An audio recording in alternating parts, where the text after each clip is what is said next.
Soap comes in a variety of shapes, colors, and textures.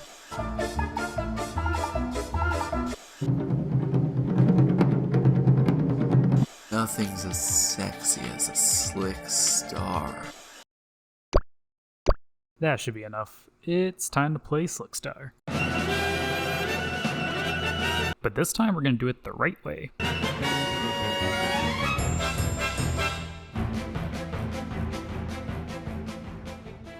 Hey everyone, this is my guide on how to pilot a soap bar through 5 o'clock traffic.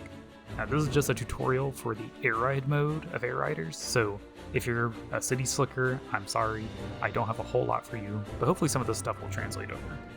After making my previous video, what 200 hours of Slickstar looks like, I did get quite a few comments. A lot were really good, honestly, like kind of just people commiserating with me and the slick experience, but I did get a lot of comments of people saying, you know, this machine is trash, this is so bad. Or like, why would you play this? And I totally get it. And at one point I even kind of thought about switching until I realized that Slick is almost completely locked behind a bunch of hidden knowledge, and the game does not make it easy to teach that to new players. So hopefully this guide will condense all that stuff down for you in a way that you can actually use it in races and, you know, get past the frustrating parts as quick as possible while getting to the good stuff where, you know, you can actually win races and have fun playing the game. So what is a Slick Star? Starting off, Slick is a generalist machine, which just means it's going to be able to race on all the tracks to some degree of success. There's some really good tracks for Slick, there's some weak tracks for Slick, but they're all very much raceable, they're all pretty winnable outside of, you know, maybe some scenarios where, you know, you have a really good player that's on a really good specialized machine for the track you're on. Then those are going to be the ones where you're going to be putting like a lot of fight, and maybe you'll be going for like a second place in those cases. But there's also quite a few slick tracks that, you know, if someone's not playing a specialist on those tracks, you are probably going to take that win if you execute the plan correctly, because Slick can just do some really dumb stuff to just basically auto-win certain mechanics of maps. Slick is also a high skill floor and high skill ceiling machine. It takes quite a bit of work to start playing Slick to the point, you know, where you're not just crashing into all the walls, getting stuck on everything, getting hit off your line and getting thrown into the snow or the dirt or off the course. And then even after all that, Slick's still not that great of a machine until you start incorporating some of the extra techniques on top of just its fundamentals. And I think that's kind of what throws a lot of people off of this machine when they're getting started. They get frustrated, and I think a lot of it just comes from not knowing what to do, because the game does not help you learn this machine at all. Even everything I've learned about it has come from watching other players, watching speed runs, and getting advice from people that know how to play Slickstar.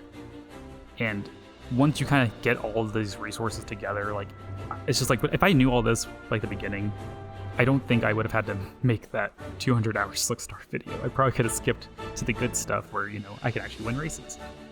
That being said, just be kind to yourself when you're learning this machine. Be patient.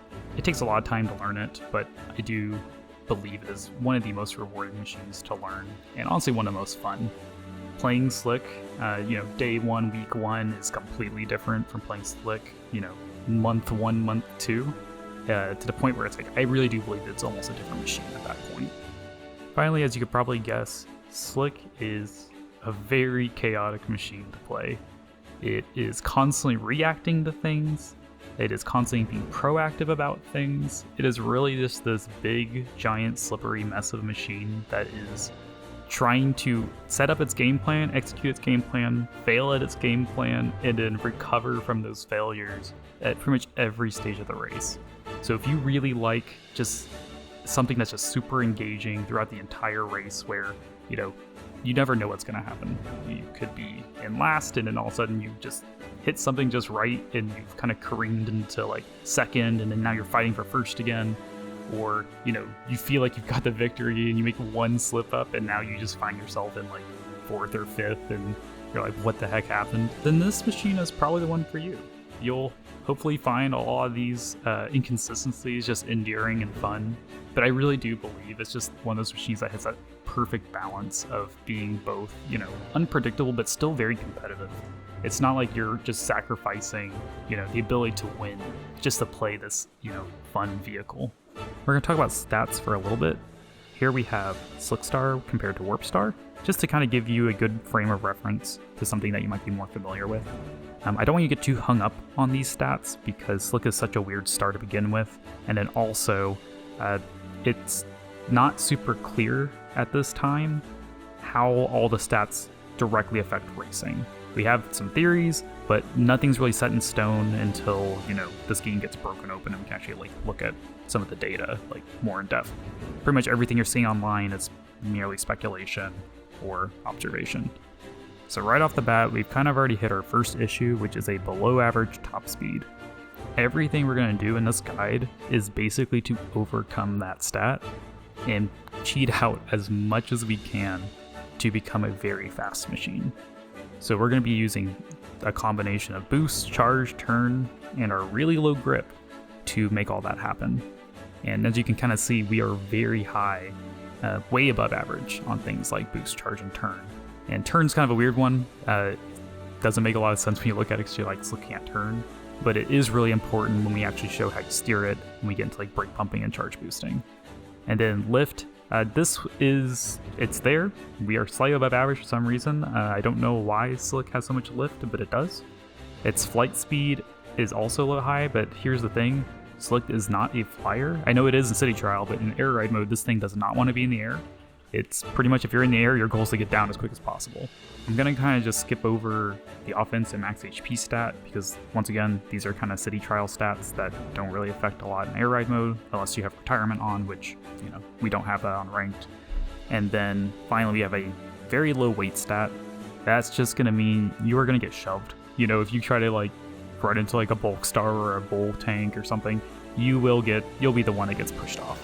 And finally, I want to include one of the supposedly hidden stats in this game, which is the idea of speed retention, or you might hear it called convergence. Now, this is a very weird idea, but it's also what makes Slick as strong as it is. So speed retention just means whenever you come off of a boost, or let's say you're coming off of a rail, or any kind of thing that's increasing your speed, how long does it take for you to return back to your base speed? You'll notice a lot of the bikes usually have really low speed retention. If you hit a boost, you kind of just go back to your top speed really quick. It's just short little boost. But you'll kind of notice a lot of the star types will kind of hold on to that speed for a little bit longer. And then you have stuff like Slick that just holds on to it for gosh, it feels like forever. And a lot of our game plan is really around maintaining speed boosts that we get and trying to carry them as long as we can. Speed retention is different for if you're on the ground or in the air. So Slick has extremely good speed retention on the ground, but has really bad speed retention in the air, which is why we want to get on the ground as fast as possible. Next, let's get into how to actually steer Slick. We're going to do this through a combination of turning, brake pumping, boosting, and flying. Starting off with turning, Slick famously cannot turn at all. Technically you can steer a very tiny amount, but it's so negligible that it's really not worth doing outside of very, very fine micro adjustments. So as you can see here, this is clearly not the way you're going to be steering it the same way you steer other machines. That's why we're going to introduce things like brake pumping and charge boosting to actually steer this machine. Slick makes pretty heavy use of brake pumping to do probably 60 to 70% of its turning. The way you do it is kind of like with any other machine, but the difference is that when you face a direction, you hit the boost button, you just kind of go right in that direction, you snap right to it, and you can actually travel in some pretty sharp angles by doing so. Now when we add boosting to the mix, a good rule of thumb is anytime you're taking a sharp corner, one that you would boost on another machine, go ahead and boost, but for everything else, you pretty much want to brake pump to get around those. Now, there are instances where you might want to brake pump even on boost angles, and we'll kind of go into some of the reasons why later, but this is just a good rule to follow generally throughout races. Slick is one of the most difficult stars to control in the air because all the rules that apply on the ground with steering also apply when you're airborne. So, as you can see here, it is a little chaotic if you try to just use the steering stick alone to go where you want to go. but thankfully we have a solution for this. Once again, the solution is brake pumping. Whenever you're about to jump off a ledge, if you brake pump before you leave, you can set your direction before you actually make your jump. It is so much easier to pre-aim this way than trying to course correct when you're already in the air. With the basics out of the way, let's talk more about speed retention. Let's start with the humble wheelie scooter, taking the rings on Frozen Hillside. Take note how the scooter's boost speed almost returns to its base speed in between each ring. Now let's compare scooter and slick. The difference is insane. These are just a few examples of where your speed retention is really going to shine. Now, anytime you're getting a boost, it doesn't just have to be rails and rings and speed panels. You will retain speed a lot better, so even when you're coming off, let's say, star trails or boosts from defeating enemies, all of that stuff just adds up your race to keep your speed up high. There is one critical caveat with speed retention that's really important to know. Watch these two slicks and notice which one breaks the ice inside the cave first. Okay, one more time, but let's slow it down. The left slick is charge boosting, and the right slick is brake pumping.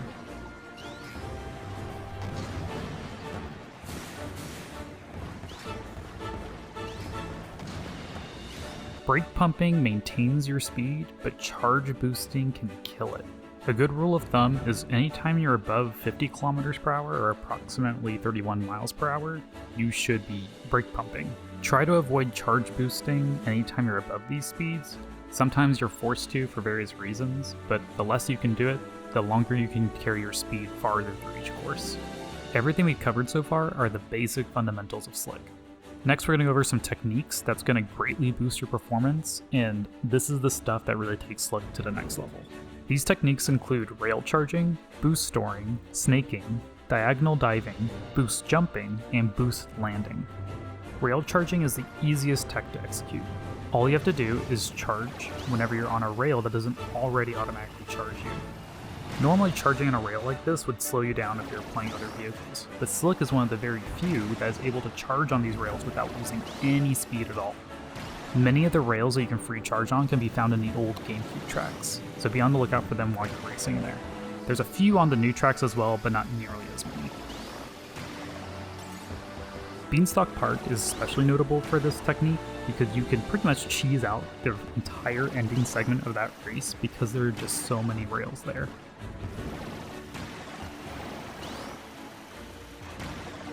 Boost storing is taking a boost charge and holding it just long enough until you can take a ramp, jump pad, or some other kind of stage transition element, and then launching your boost as soon as you can.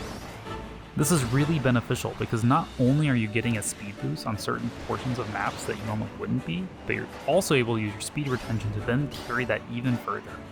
You'll run into most boost storage spots naturally, but there are a few that are pretty tricky to see. If you ever come out of a stage element that doesn't automatically charge your boost for you, that's usually a pretty good indicator that storing your boost might be possible. Anytime you find yourself driving down a straight line, that's a good opportunity to introduce snaking. Snaking is basically charge boosting when you're not turning on corners, but also doing it in a way that you're not losing speed. Very few machines in this game can snake properly, and Slick is one of the best at doing so because not only can it snake, but it can also snake in a straight line, which no other machine can do. Watch which one of these two slicks makes it to the ramp first. Squeezing in snakes as much as you can is going to make you much faster and make you a lot more competitive. This is probably one of the most demanding techs to keep up consistently, but practicing it is extremely worth it. When learning this for the first time, I recommend starting up a free run of Nebula Belt and doing some wide snakes just to get used to the motions. To start a snake, start turning left or right. Right after you start turning, begin charging a boost and keep turning until you've turned about 90 degrees. Then start turning back to align yourself with the course, and that's when you release the boost. You can keep chaining these snakes together as long as you can, or as long as the course allows you to. Make sure to give a little bit of space between each snake because speed retention is still at play here. Keep an eye on your speedometer, and if you're ever above 50 kilometers per hour, try to ride out your speed a little bit until it gets closer to that 50 number before you start another one. Once you're comfortable with 90-degree snakes, I recommend starting to try and tighten that angle, something closer to like 45 degrees, and that's going to make your snaking even that much more efficient. Boost jumping is probably the most niche tech, but it is very helpful for two major jumps on Mount Amber Falls and Celestial Valley. When playing a heavy rider on slick, you typically cannot make these jumps outside of following a star trail or some other speed increase. To reliably clear these jumps on demand, we can do a boost jump. Think of it as a single snake, except we are releasing the boost right as we leave the ramp. Boost jumping makes getting the top paths on these maps much more consistent, but be careful about doing this near other riders because slick is really vulnerable when charging boosts. I'm going to cover diagonal diving and boost landing together because they are both different options for flying off a ledge, with the goal in mind of getting to the ground to boost your speed. Normally on small jumps, you can angle downward to slightly increase your flight speed before coming to a perfect landing. Diagonal diving is doing a normal dive, but also steering slightly left or right. This slightly increases your flight speed and also makes perfect landing boosts a little bit stronger. It's not a huge difference, but these optimizations really add up throughout a race. Just remember to straighten out before you hit the ground so you keep that perfect landing. Boost landing allows us to charge a boost before flying off a ledge and carrying a full charge through the air, ready to go when we hit the ground. To boost land, we are going to set up the same way we did for a boost jump, but the difference is that instead of releasing our boost before we get into the air, we're going to hold the boost button just until we've actually left the platform, and then immediately let go of the boost. The timing can be tight, but if done right, you should be flying through the air with a boost ready to go when you land. You might be wondering, why not just boost jump all the time? But remember that slick has very bad speed retention in the air. Boosting off of a ledge is technically faster than normally flying off a ledge, but diagonal diving and boost landing is how we're going to get slick back onto the road and make use of its excellent grounded speed retention. You can mix normal flying, diagonal dives, and boost landing kind of however you see fit depending on what the race is doing. If you're feeling kind of risky, you can go for the boost land, but if you want to do something a little bit more safe, you can go for more of a diagonal dive approach. That covers all of the major slick techniques I know of. If you're not sure what to learn first, I've made this graphic showing how difficult and how impactful each tech is. The sooner you can incorporate higher impact tech into your gameplay, the faster you will improve at slick. So who are some good riders to put on slick? Our biggest limiting factor is slick's below average top speed, so we need to pick a rider that can overcome that. In my opinion, 3 really good choices are Rick, DDD, and Chef Kawasaki. Rick is a very stable pick and my personal favorite rider for slick. He has above average turning for a heavyweight, which makes it easier to handle slick and execute tech. His ult can also give you a nice break to get through obnoxious turns really quickly, but the main downside of Rick is whenever he's rip roaring, he's no longer riding slick, and he has a very bad speed retention in that state. This can make his special underwhelming or even useless if you get it at the wrong time. DDD has worse handling than Rick, but has a great auto attack and a much better special. The Jet Hammer is much more versatile than Rick's because it keeps you on the Slick Star, meaning you're still playing with speed retention and still have access to all your tech. Chef Kawasaki handles similarly to DDD, but he can use his ladle to grab distant enemies. This is great for Slick because more enemies means more boosts. This also takes pressure off you from having to steer Slick towards baddies, which lets you focus more on driving. Chef's Curry special is also fairly versatile, but it can be a bit of a mixed bag.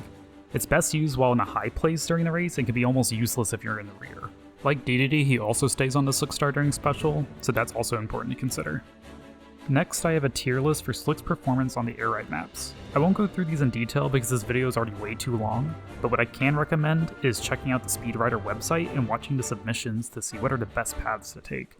Racing conditions will obviously be very different, but this is still a super valuable resource. I'll put a link to this in the description. That should be everything. If you've made it this far, thank you so much for watching. This is a lot of information to take in, but I wish you the best on your slippery journey and I hope to see you online. I also want to give a huge shout out to everyone in the Kirby Air Riders online Discord server. So much of the information in this video is only made possible because of the hard work and knowledge of all the people in this community. If you're looking for more people to play with, I cannot recommend this community enough. We host paddocks almost every day and are always welcoming new people to come play. So I have a link to that Discord in the description.